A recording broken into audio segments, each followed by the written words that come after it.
Так, 17 сентября, 5 с небольшим вечера. Первый день путешествия начинается в Сочи. Решил немножко почувствовать себя человеком. Впервые за 3 месяца заказал такси. 800 рублей от Мамайки до центра. Впервые в ресторане заказал больше одного блюда. Ну, не считая чай, как обычно оно бывает в мешковых клубах. Вот. До поезда еще километр с небольшим пешком и 2 часа времени. Никуда не спешим, не суетимся. Находимся в Ачму баре. Сейчас покажу свой ланч. Имеем морковный сок свежевыжатый. Имеем шаурму из баранины. Смесь кавказских сыров. И, внимание, мне предложили перчатки для того, чтобы кушать шаурму и не пачкать руки. О как! Перчатки оказались слегка малы. Но ничего, сейчас мы прикончим этот натюрморт за 5-10 минут, наверное. И уйдем как гусь из воды с чистыми руками. Все это чудо кулинарии стоит, я думаю, порядка 1500 рублей. В счете проверим. Да, так и получилось. 1470 рублей. А у меня еще 20 минут. Почитаю я дальше книгу Марка Аврелия «Размышления». Пока не начался дождь, идем в сторону вокзала заранее. Потусим поблизости у вокзала.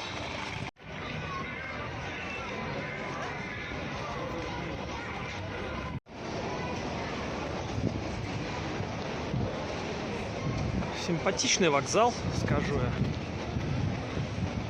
Правда, крыши не хватает. Через полчаса приедет поезд Сочи-Махачкала. И у меня будет всего 7 минут или 8 минут, чтобы успеть туда залезть, загрузиться и поехать. Зал ожидания. Сейчас заценим уют сидящих мест в Сочи. Вот оно. Вот оно. Чисто он. Все прямо сидят, наслаждаются сухостью.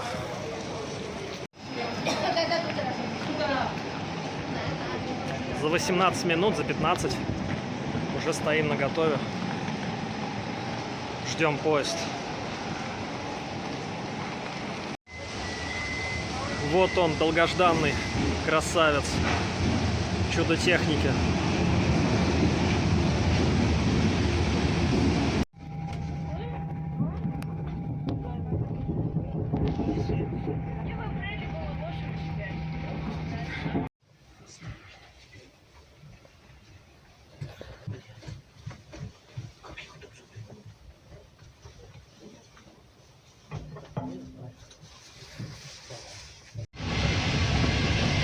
Сентября, доброе утро в поезде. Позавтракал лежа как космонавт в 7 утра. Батончик, сухофрукты, вода. Потому что внизу все спали, сесть было негде. Вот впервые в жизни в туалете почистил зубы в поезде. Вот, как-то так. Такое вот бодрое утро. Время обеда. Вагон практически пустой. Подъезжаем к станции Моздок. Свободный столик.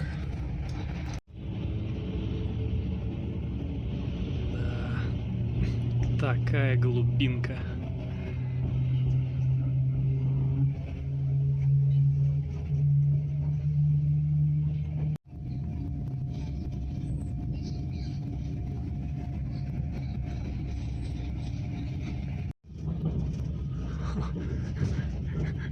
Лима.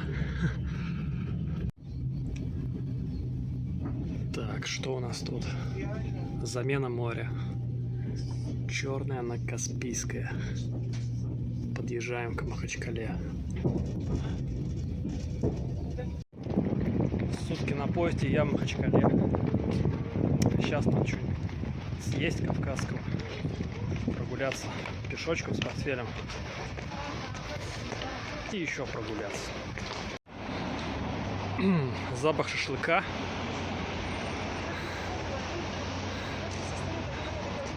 Вечерний вид. По сути, город как город. Но посмотрим. Будут истории, расскажу. Вроде в центре нахожусь, только с вокзала отошел 5 минут в сторону ресторанчика. А темнотища какая. Реально. Пока без выводов. Плитка в центре убитая. Недавно пробил в Сочи палец себе на выступающей плитке. Сейчас тем же самым пальцем в Махачкале. Кайфы. Сквозь какие-то темные переулки не слышу снова русского языка, будто за границей нахожусь. Оказался я на центральной площади. Вот, видимо, надписи ЗВ. Мы вместе мы победим. За мир, за победу, за Россию, за президента. Да. В общем, как-то так. И все равно народ темно как-то на центральной площади. Темновато. Вот народ идет, его даже не видно практически. Надо фокусировать камеру. Могли бы добавить света. На мой взгляд, темновато в городе. Идем по скверчику. Русского языка я так и не услышал. Ребята вот эти вот сидят тоже. Наверняка без русского обходятся. Но пока я скажу, что типичный российский город со своими моментами. Первое, это русский язык здесь не так популярен. Второе, множество женщин в накидках местных и недостаток освещения. Даже в центре. Вот. Все еще идем в ресторан номер 1. Сразу видно, ресторан пользуется популярностью. Заказал открытую шаурму с курицей, искандер с курицей, черный чай.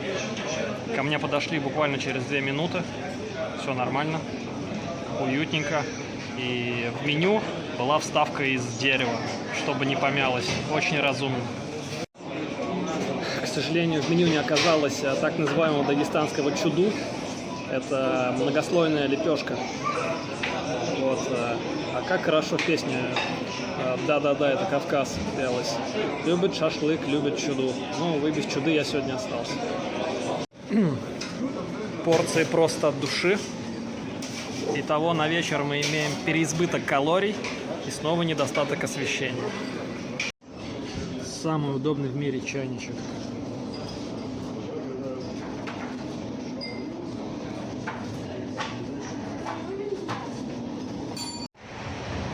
Два мощных куриных блюда и отличный листовой чай мне обошлись где-то в 900 рублей. Короче, цены дешевле, чем в Сочи, это уже радует. Вот.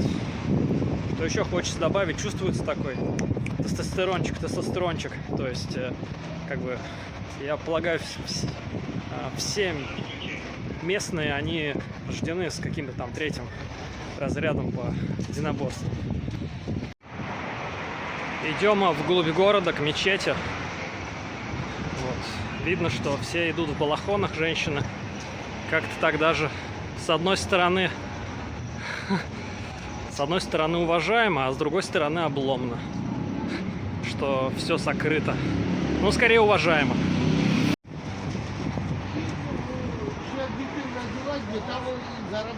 Иди отсюда. Я огород копаю. Иди огород копай. Так,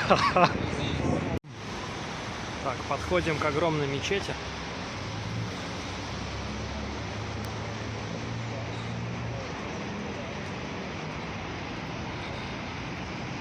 Нет, все-таки я не совсем в России.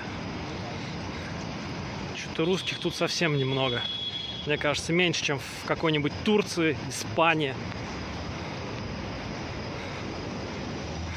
Тут русских, как в Латинской Америке, на мой взгляд, за один день. Так, что мы видим? Пальмы. Пальмы здесь тоже есть. 100% юг. И, наверное, суп-тропики. еще раз доведу до вас свою мысль. Нет чувства, что находишься в России. То есть формально Россия, русские номера машин, русская инфраструктура, но культурный пласт другой, другая культура. И поэтому как всякий раз, когда входишь в другую культурную зону, ты чувствуешь, что находишься не на родине. Поэтому не буду говорить ничего про политику, но, наверное, логически надо делить весь мир по культурным зонам, в рамках которых люди себя чувствуют в одной среде и комфортно. А не как-то там, как исторически сложилось, воюя за границей и не умея поделить зоны. Не умея поделить границы в рамках одной культурной зоны. Ну, это глупость какая-то. Ну, как живем, так и живем. Не буду вмешиваться в текущую политику. Также замечу, что на улице, в принципе, тихо. Музыка из машины с сабвуфером не орет. Молодежь пьяная не шарахается. Да, конечно, немножко темновато, грязновато местами. Вот, но в целом чувствуется уровень культуры определенный, да, за это Махачкале уважение. Прокатился на такси, класс Комфорт Плюс, через полгорода, примерно 15-20 минут, 378 рублей. То есть цены уже не сочинские, не московские, а скорее как нижегородские, а может даже еще чуть дешевле. Вот, из веселого таксиста мне запретил снимать видео у себя в машине. Музыка тоже была выключена в машине. Вот. Из местных моментов, первое, здесь почти никто не курит, почти никто не пьет, не ходит пьяным, потому что все спортсмены, вся молодежь в залах время проводит, действительно, от мала до велика. Вот. Музыку никто громко не включает с басами, и если кто-то включит, это, скорее всего, будет какой-то молодой, неопытный, на которого все будут смотреть как на дурачка. Вот. Что еще из приколов? Ну, в целом тут как-то чисто, спокойно, культурно, тихо. И, как мне сказал таксист, можно спокойно в 3 ночи в темном переулке гулять, никто мне слова не скажет. Да. Ну и музыку слушать запрещено по исламу, а уж тем более включать громко. Вот, как мне сказал таксист, его знакомые поехали в Сочи, в итоге там просто забухали и так и не запомнили, что такое Сочи. А здесь нет, сюда приезжают, действительно ходят по местам, смотрят, трезвые, потому что здесь не принято.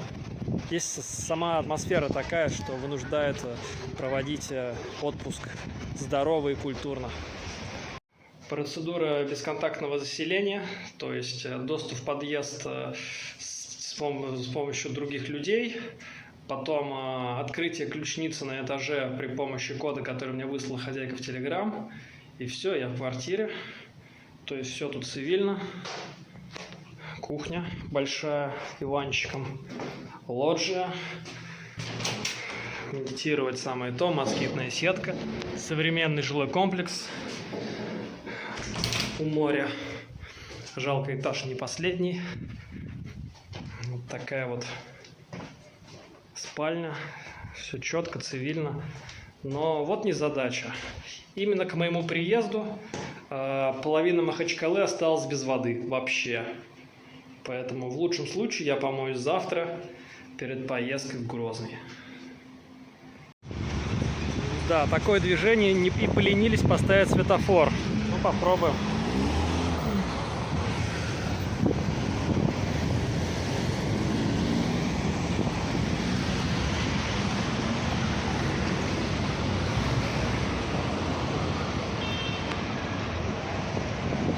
Успех!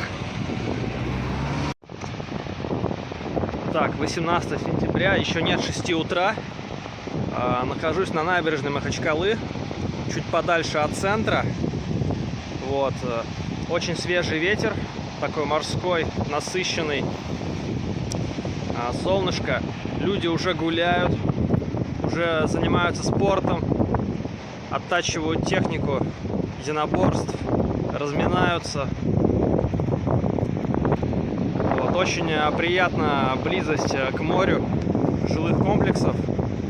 То есть нет такого, что как в Сочи будешь мучиться парковаться и, скорее всего, даже не сможешь запарковаться. Вот. В принципе, набережная красивая. Есть и дорожка для пешеходов, кто не желает пачкаться в песке.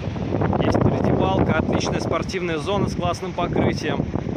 Есть специальный трек для бегунов, чтобы экономить ресурс коленей. Вот. Очень приятно здесь гулять, находиться. Вот. И в то же время отсутствие какого-то пафоса сочинского, отсутствие каких-то кафешек, танцполов, цен, коммерции. То есть все для людей, чисто для того, чтобы тренироваться, наслаждаться природой, всегда иметь возможность здесь хорошо провести время, культурно, скромно, с пользой для организма. Завидую махачкалинцам. Я впечатлен.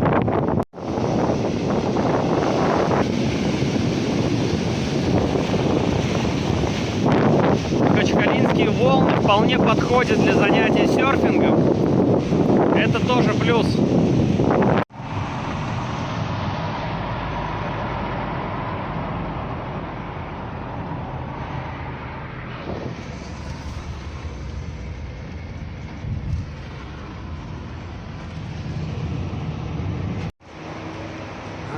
Прибыл на автостанцию РДР, типа частный автовокзал.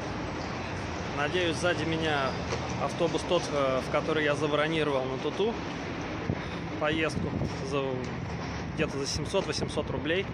Вот, сзади меня еще куча других автобусов. Примерно 40 минут курим. Ну, здесь есть ресторанчик с кавказской кухней. Вот, в целом так, ну, пока еще немноголюдно. Также добавлю, что был очень дружелюбный таксист на Toyota Camry досюда, который рассказал про местные нюансы, про то, как тут водят машину, про то, как чуть только светофор, все залипают в телефон и не двигаются. Вот. Рассказал про сухой закон в Грозном, о том, как жители Чеченской Республики у себя на родине не пьют, скромные, но как только выбираются с нее, сразу во все тяжкие. Бывает. Сейчас был интересный показательный случай. Зашел в платный туалет у вокзала. Вход 10 рублей. Наличными. Наличных у меня нет. У меня только 1000 купюры. И перевод. В итоге ко мне подходит один чеченец и говорит: зайди, зайди. И заплатил за меня 10 рублей. Я предложил перевести ему, он отказался. Так что вот, взаимопомощь.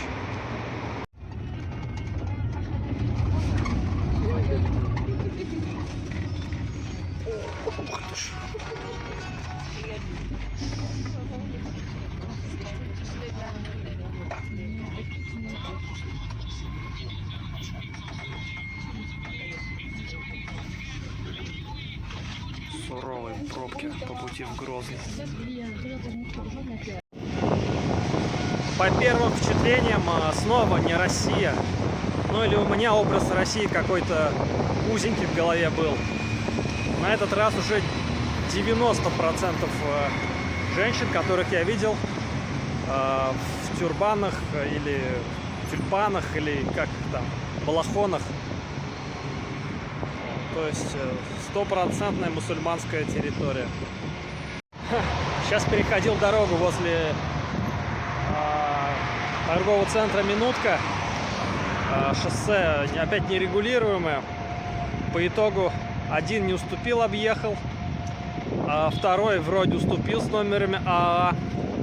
Ну прям вот как только, прям вот миллиметр я прошел машину, сразу газпол, возможно, даже немножко погладил меня корпусом машины сзади. Вот, и третий тоже уступил, и потом газпол. Ну, горячий нрав уступать западло. А если уж уступаешь, то стоять миллисекунду дольше тоже западло. Как-то так. Как и в Индонезии, в Джакарте, можно услышать молитвы через громкоговорители это норм. В городе по пальцам можно сосчитать рестораны с рейтингом 4, 5 или 5, дубль ГИС. Вот, поэтому идем в ресторан «Караван-сарай» в 2 километрах отсюда пешком. Видим популярную площадь Минутка, где когда-то поезда, возможно товарные, возможно армейские, останавливались на 1 минуту. Вот. Наша задача перейти куда-то туда, через эту площадь. Цивильный переход. Судя по инфраструктуре в центре, по архитектуре, по качеству дорог, по количеству Росгвардии и полиции, но чувствуется, что сюда вгрохано очень много денег. Много денег. И, скорее всего, московских, но это очевидно. И чувствуется тут режим. Режим прямо вот все под колпаком. И ну, я не могу себе представить здесь вообще в принципе митинг. Ладно, все, уходим от политики. Идем обедать. Следующий переход пешеходный, не менее интересный. Сейчас оценим, что там внутри. Такая мини-обзорная площадка.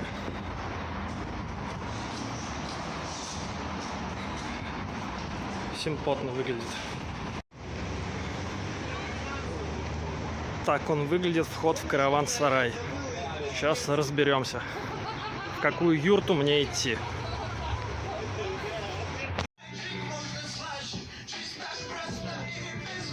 Ну, цены примерно сочинские, московские. Что еще очень заметно, что в данной юрте есть отдельные комнаты с занавесками под компанию. Занавески — это, конечно, гениально, чтобы компания полностью отделилась от всей окружающей атмосферы и могла насладиться общением. Да, интересно. Вправду данные беседки идеально для разговорного клуба или просто душевного общения. Примерно 1500 получится за обед. Такой интересный салатик. Такой не очень большая порция плова. И посмотрите на этот чайник. Подогреваемый и освещаемый внизу свечкой. На эти салфетки, свернутые специально для гостя. И звоночек, конечно же, за официантом. Но это не самое дешевое заведение.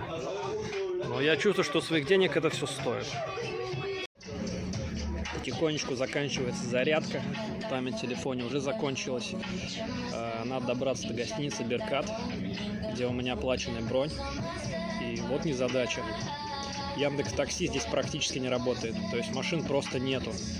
Никакого класса. Весело. Почти как в Латинской Америке. Вызвал такси по телефону. Не сказали, сколько будет стоить заранее. Быстро положили трубку. В итоге через 4 минуты приехала Лада Гранта. Вот. Быстренько довезли. Взяли 151 рубль, но таксист уже перевод согласился. То есть просто в Грозном выборочно в топовых заведениях могут не принимать ни карты, ни переводы, и придется платить наличными. Как-то так. Поэтому всем советую запастись наличными. Ну, я, конечно же, это сделал в первую очередь. Сейчас будем вселяться. Номер стоит 3500 в сутки. Гостиница за эти деньги оказалась очень даже добротный, хороший, крупный, цивилизованный. Весь необходимый минимум и функционал имеется. То есть классический стандартный номер с ванной, прям по-домашнему.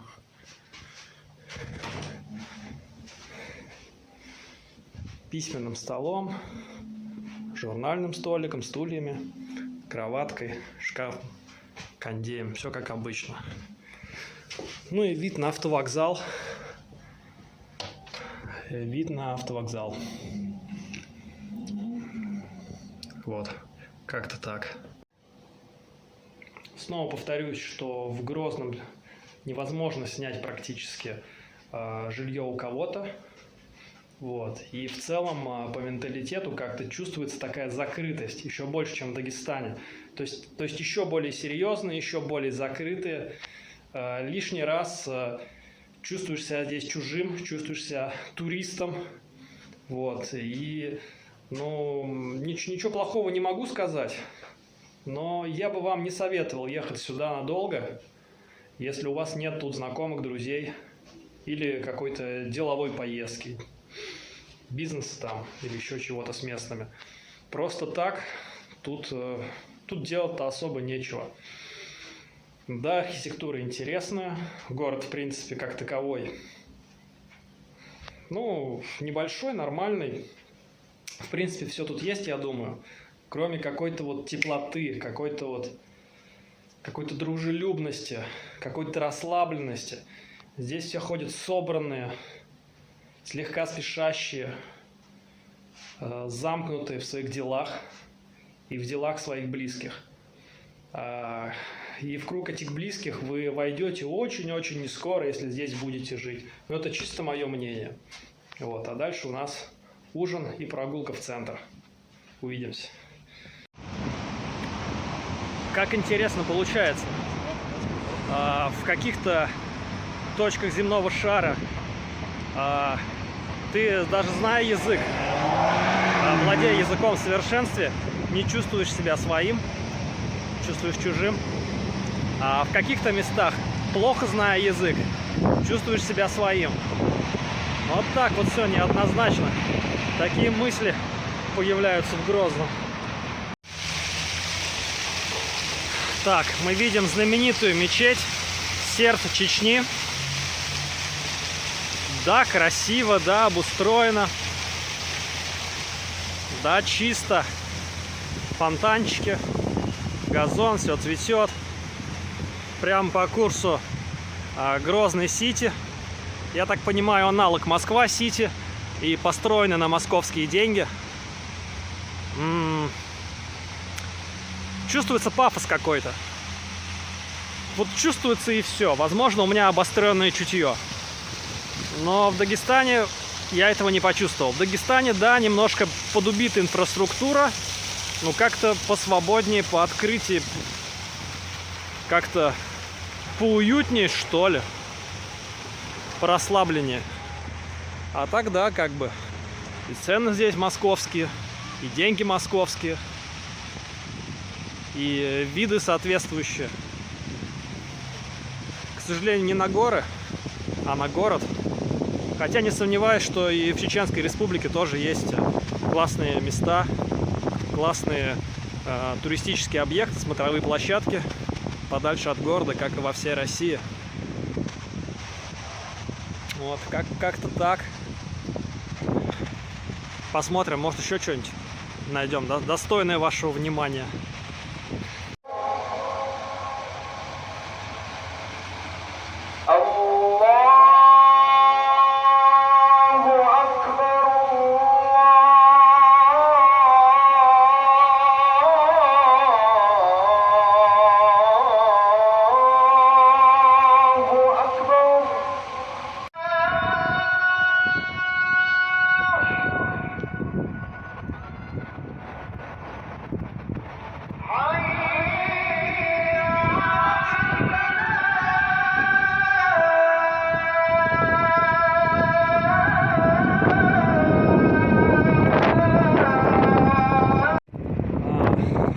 Грозный Сити уже закрыт, но в принципе издалека его видно даже лучше, чем вблизи. Вот. Течет тут речка. Как-то так. Дело идет к вечеру. Я в центре гуляю практически один. Неудивительно, потому что в этих краях люди не склонны к праздному образу жизни, где-то гулять.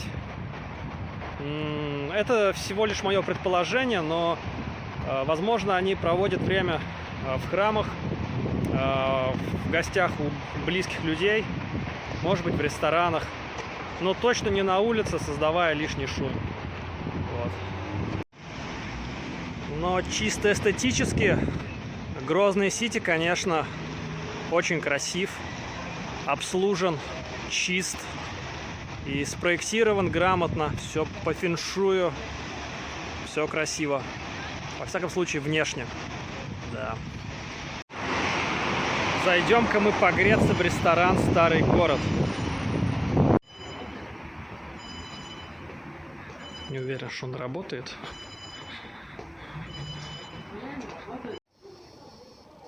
И абсолютно пустой ресторан.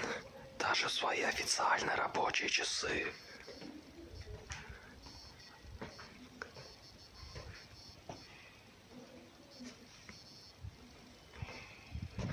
Даже не знаю, поужинаю ли я сегодня. Нормально. Так, национальная кухня. Заказал несколько блюд. Сейчас мы узнаем, как оно звучит в оригинальном виде. Ладно, так, ногти салат. Это тоже свежий, заправленный домашней сметаной, то есть натуральная, прям без добавок. Вот именно ее продают у нас вот местные, вот, без всяких добавок прям. Так, сыс калтубера – это лепешки из кукурузной муки, запекаются в духовке, и рядом соус, в который это макается все.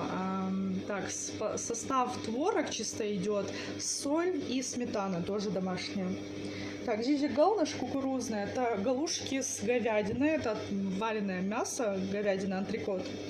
Так, вы выбрали чисто, чтобы кукурузные были галушки, то есть это кусочки теста, раскатанные пальцами.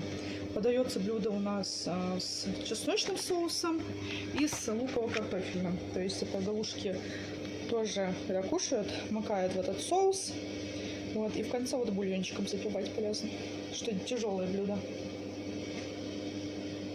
Не сфальшивила. Все нормально. Ну и в дополнение чай мечты султана с сухофруктами, таким приятным ароматом черного чая. Вот. Тут безлюдно, но в целом довольно уютно. И очень-очень много мест. И тихо. Эх, хоть поем нормально. Плотненький национальный чеченский ужин. Галушки.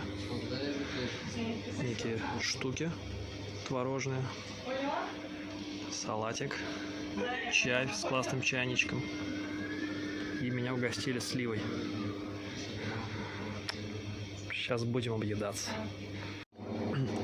Итого, плотный вкусный ужин получился 1380 рублей. Цены однозначно дешевле сочинских. Денег это все стоит своих. Снова банковские карты не принимали, но перевод возможен. Вот. Думаю, на сегодня достаточно Грозного. Завтра двинемся дальше. Небольшая поправочка. Видимо, я гулял где-то не в тех местах. Но время уже позднее, надо держать режим и ложиться спать.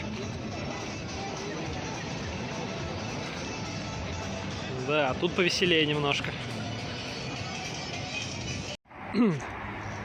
Тему политики не обсуждаем, но просто продемонстрируем местную позицию.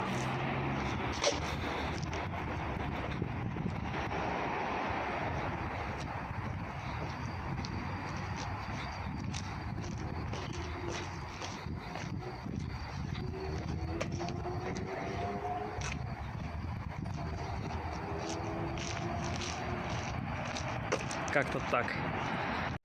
19 сентября едем в Гунип на такой Toyota RAV4. Еще увидимся. Заправляемся газом на пути в Гунип. Хозяин очень душевный, очень общительный. Зовут Багаудин. Вот, он умеет строить дома. Вот, владеет шиномонтажкой. Живет принципиально в сельской местности, в сельской горной местности Дагестана.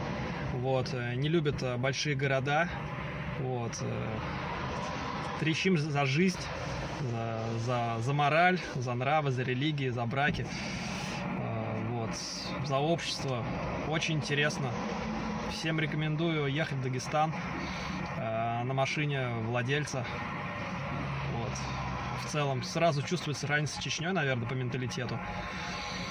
Более такие дружелюбные, особенно, само собой, в сельской местности.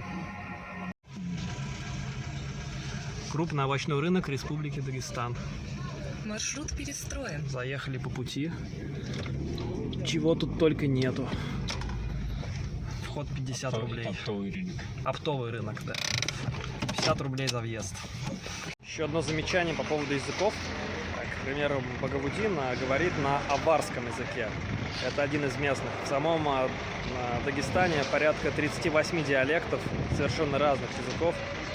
Вот. И в целом все кавказские народы объединены русским языком. Потому что между собой они тоже друг друга не понимают. И когда, например, дагестанец говорит с чеченцем, чеченец, допустим, на своем языке начинает, дагестанец переходит на русский. И наоборот. То есть русский как связующее звено между кавказскими народами. Находимся в нетуристическом месте. Очень популярное местное заведение, где можно попробовать чуду. Багаудин стоит в очереди. Я занял столик. Сейчас будем пробовать экзотику кавказскую. Сейчас будем пробовать чуду с мясом. Естся руками. Закусываем луком. Запиваем каким-то бифидком. То ли сметана, то ли кефир, то ли бифидок. В качестве соуса лучше запивать. Заценим. Вообще я стараюсь не есть мучное, но когда пробую национальную кухню, тем более в таких нетуристических местах, ну, не получилось иначе. Немножко напоминает беляш, но сочетание замоченного в уксусе лука с кефирчиком, бифидком и с вот этим чуду, оно очень интересно, прикольно, мне понравилось. И всего за 240 рублей. Как-то так. Это было даргинское чуду с более толстым тестом. Вот. Надо будет еще попробовать как аварское. Аварское должно быть попробовать на тонком тесте.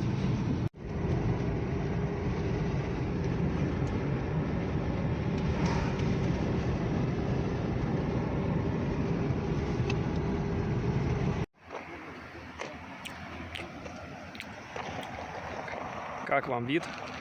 Дубовая роща.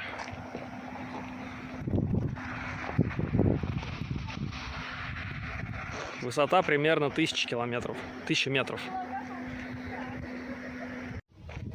Снова про местный менталитет. Меня угостила хозяин этим чуду. То есть просто как бы дагестанское гостеприимство.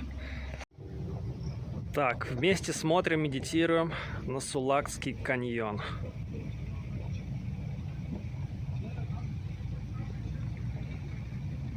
Да.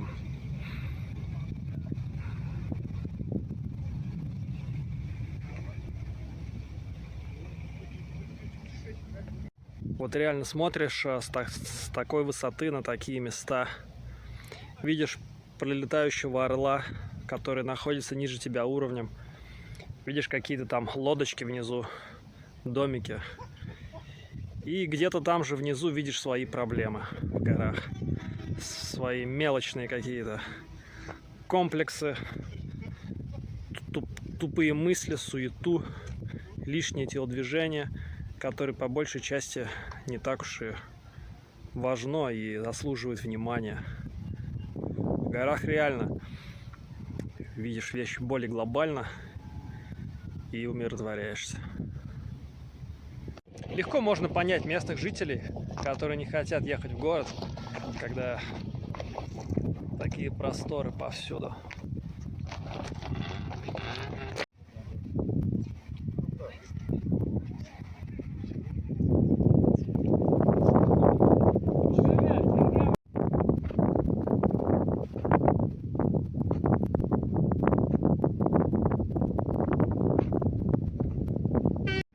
Все тот же каньон с бурлящим потоком.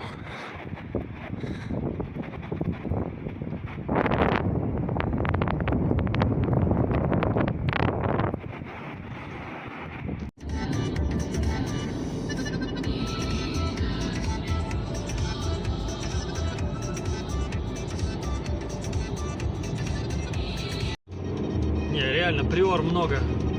Да, да. Прям национальная машина. Очень радует, что где-то они не сгнили, в отличие от Москвы. Бизнес по-дагестански. Дуновение ветра и переворот машины. Она и тоже немножко скосила. Так, на самом деле мы сейчас поднимаемся в гору. То есть визуально смотрится, как будто это горка. Но если машину поставить на нейтралку, то она покатится назад. Смотрим. Нейтралка.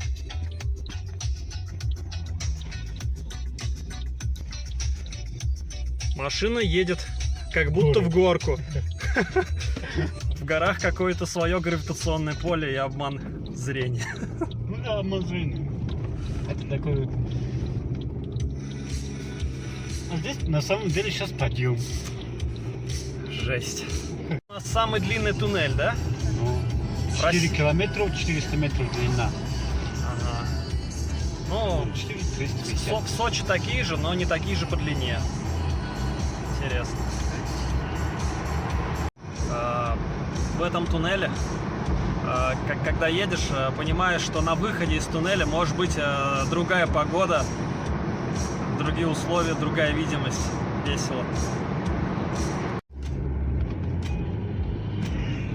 На выезде из туннеля.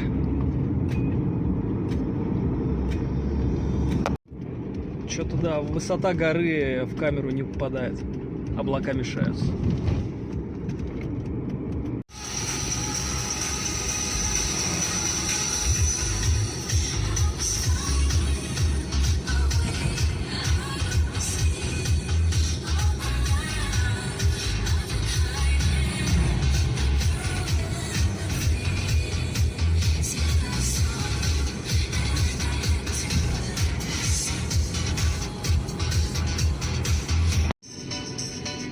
Лошади.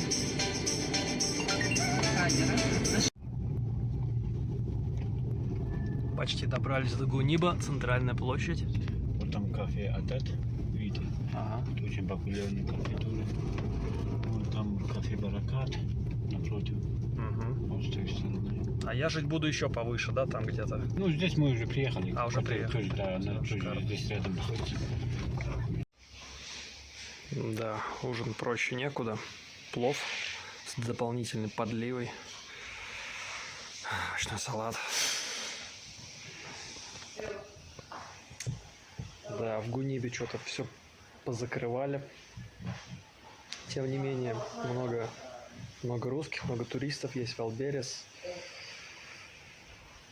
Ох, нет сил гулять. Еще увидимся.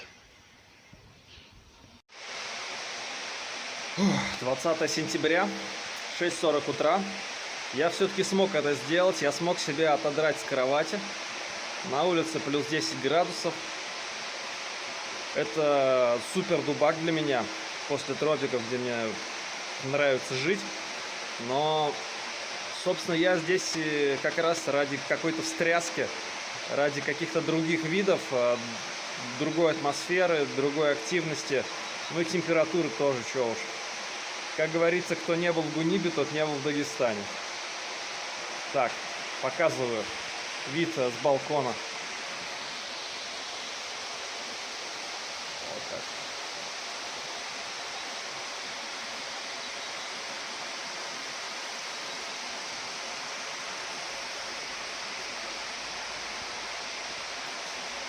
Как-то так. Сейчас буду делать зарядку, просыпаться. Наверное, в центре попробую разочек. Там есть какая-то спортивная площадка детская. Вот. В целом буду теперь думать, что здесь делать. Что здесь делать еще 2 суток. Вот. Якобы тут есть крепость, есть музей, есть какая-то еще смотровая площадка, хотя я живу на смотровой площадке. Вот. В общем, вот как-то так. Не знаю, что еще сказать. Собственно, я здесь ради того, чтобы насладиться в первую очередь всем этим. Вот. Будет что рассказать на камеру, еще увидимся. Так, вот тренировочная площадка. Пока я стою, снимаю вокруг себя, уже успел замерзнуть. В целом на площади имама Шамиля есть кафешки, магазины продуктовые мелкие. Вот, он культурный центр. Про село скажу, что выбрал его, потому что оно было одно из единственных, где на Google Maps были какие-то фотки, какие-то просмотры улиц. Добавлю также, что здесь есть Wildberries, есть военкомат. По пути в Гунип я видел какой-то глэмпинг прямо на горе. То есть такой туристический развивающийся объект. Вот. Отмечу, что живу возле мечети, поэтому ранний подъем в 4 утра внеплановый обеспечен каждый день. И еще покажу лесенку. Потому что архитектура местных лачуг в ауле специфична.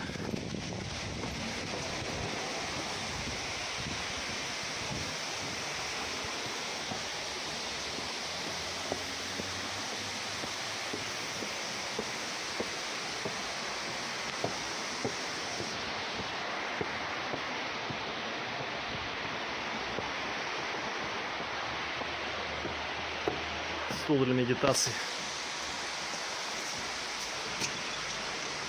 И еще раз заглянем в квартиру. Все по-спартански.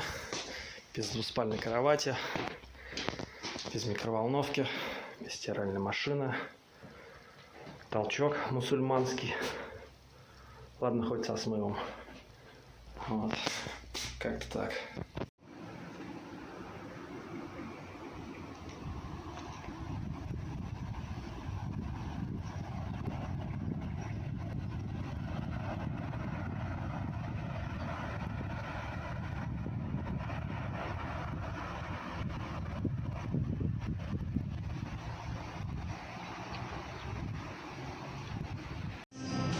По ценам Гунип не является супер дешевым. Например, вот этот завтрак стоит 500 рублей. Вчера ужин, только состоящий из плова и салатика, тоже там что-то в районе 400 стоил. Ну так, почти как Сочи. Уточнил, ехать обратно на «Газели». Махачкалу не вариант, потому что слишком поздно стартует, где-то ближе к 10 утра в воскресенье.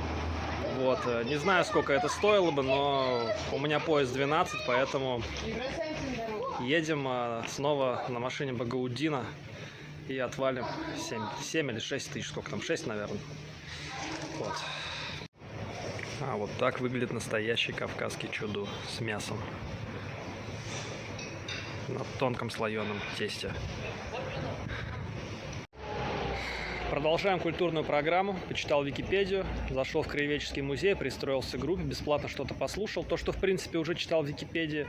Ну, Гунип — это город воинской славы. Здесь была поставлена точка Кавказской войне, где кавказские поселения сопротивлялись Российской империи. Вот. В Гунибе был последний штурм, который завершился в пользу Российской империи. Вот. Собираюсь посетить Гунипскую крепость, которая вон там сзади меня. Туда идет вот такая вот серпантинная дорога. Вроде бы идти недалеко, физически там 2 километра, но в такую гору пешком что-то как-то не потянуло. Увидел такси без водителя, просто с оставленным телефоном, созвонился, 500 рублей, наверх подождут и вниз. Сейчас заценим виды. Посмотрим на остатки крепости, как-то так.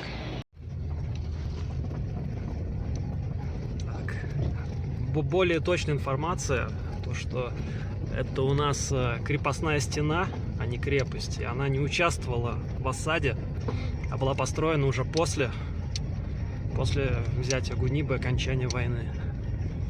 Такая вот у нас дорога. Такой вид с верхнего Гуниба.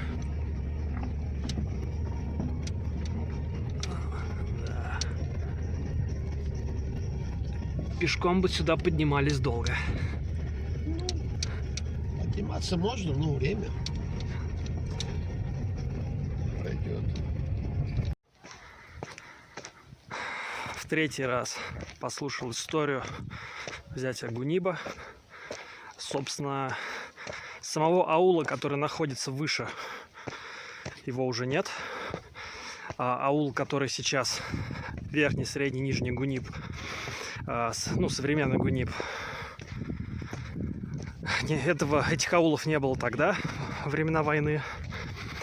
Вот. Сейчас просто полюбуемся на виды с верхнего Гуниба.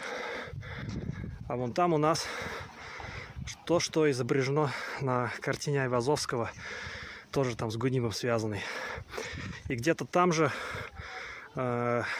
артиллерия Российской империи бабахала куда-то по Гунибу во время осады.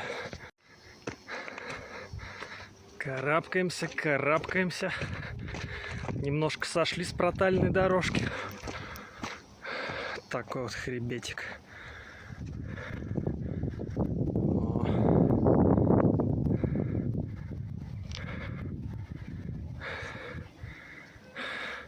Ну и вот так вот идет эта вот муляжная стена. Да, симпотно, симпотно.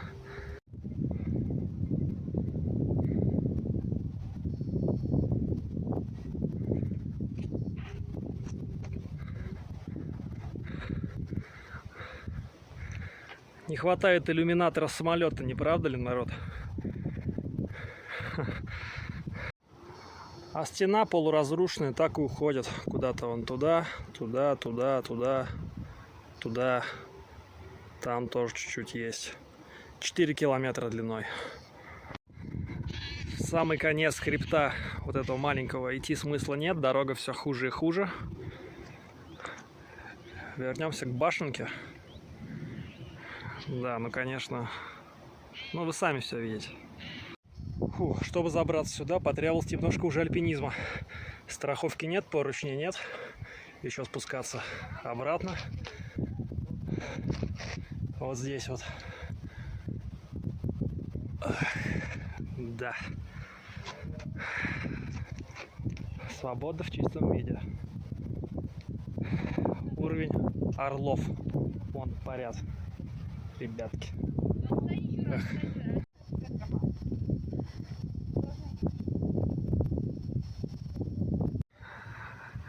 Только что были там. Словил от знакомого гида Шамиля предложение за какие-то жалкие 5000 объехать 5 топовых локаций дагестанских ближайших, включая подземные водопады, включая аул-призрак знаменитый, еще что-то, куда люди со всей России съезжаются, платя, я думаю, там десятки тысяч. Но, увы, у меня ни по бюджету, ни по времени все это не то. Я не сомневаюсь, что в Дагестане полно красот, все это так захватывает, но все-таки я сюда приехал скорее просто понять, что такое Дагестан в целом, как оно выглядит, какие здесь люди, нравы, ну плюс-минус так вот, издалека. Вот, скорее посозерцать, поразмышлять о жизни, возможно, словить какой-то инсайт, найти какую-то новую цель, новое направление развития. Вот, поэтому, как бы, по личным причинам завтра я остаюсь здесь, в своей хижине, с вот таким вот видом, и буду думать дальше о жизни. Потому что важно уметь соблюдать дисциплину, когда реально чувствуешь, что это нужно. Нужно верить своему подсознанию, нужно фокусироваться, отсекать лишнее, все, что сбивает с пути. Под раздачу уже попали латиноамериканские танцы. Это при условии, что Латинская Америка все равно остается в моей душе. И часть своей души осталась за Атлантическим океаном. Вот. Ну, посмотрим, к чему приведет меня этот трип в Дагестан. Как-то отразится на дальнейшей жизни. Может быть, в бизнесе, может быть, там на личном фронте что-то изменится. Посмотрим. Завтрашний день будет решающим. На связи, друзья. Чаще фокусируйтесь на том, что вам нужно, и смелее отсекайте лишнее. Оно только сбивает. К примеру, для меня блогерство какое-то, какие-то прыгания по горам, по пещерам, лазанье, вот эти вот попытки сымитировать детство, попытки как-то вот развлечься, они аналогичны развлекательному контенту, который вы смотрите на ютубе, там по телевизору, только это развлекательный контент напрямую переживаете в жизни. Если вы чувствуете, что есть какое-то пресыщение, я думаю, надо довериться этому чувству и сфокусироваться на чем-то более важном, что еще четче раскрывает ваш потенциал, еще четче резонирует с вашим подсознанием, с вашими какими-то стремлениями, скрытыми, может быть, даже от вас. Вот. И все-таки надо находить эту нишу, эту нить, эту деятельность, которая поистине будет вам придавать смысл, удовольствие и зажигать ваши глаза. Всем удачи!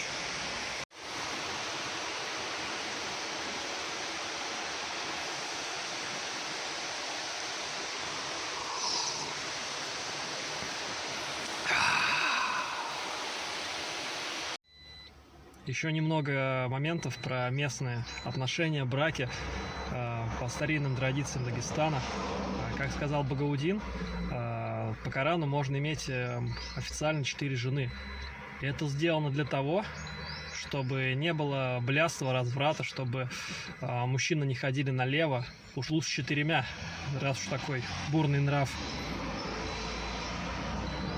Вот. И также раньше было принято похищать невест, даже в том случае, если против и невесты, ее родня, и после похищения ей уже не было дороги назад, потому что, будучи один раз похищенной, ее уже никто не позовет замуж, никто не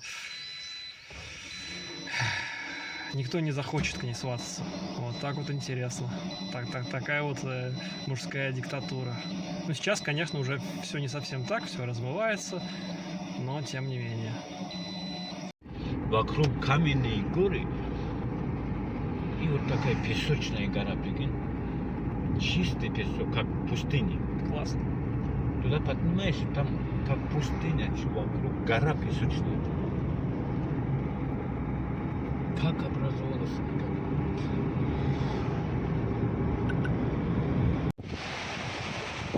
На центральном пляже песок вовсе не чистый, куча мусора и всяких панцирей от ракушек, от моллюсков и так далее. Вот. Неудивительно, что на центральном пляже Махачкалы никаких тусовок, тихо, никаких кафешек, никаких туристов, просто море, ветер, природа, свежесть, ничего больше. И сам пляж не совсем песчаный, с примесью панцирев. Вон дыня, слушайте. Вот полностью желтый это дыня. Класс. Вот дыня, арбуз, они вместе.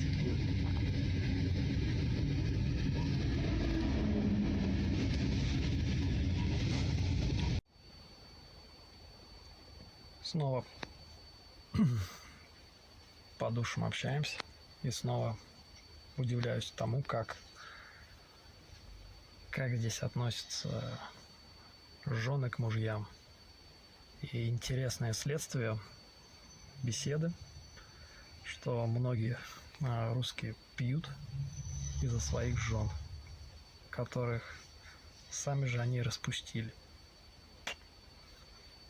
Да. Недостаток тестостерона, походу. Да-да-да-да-да, это Кавказ. Да-да-да-да-да.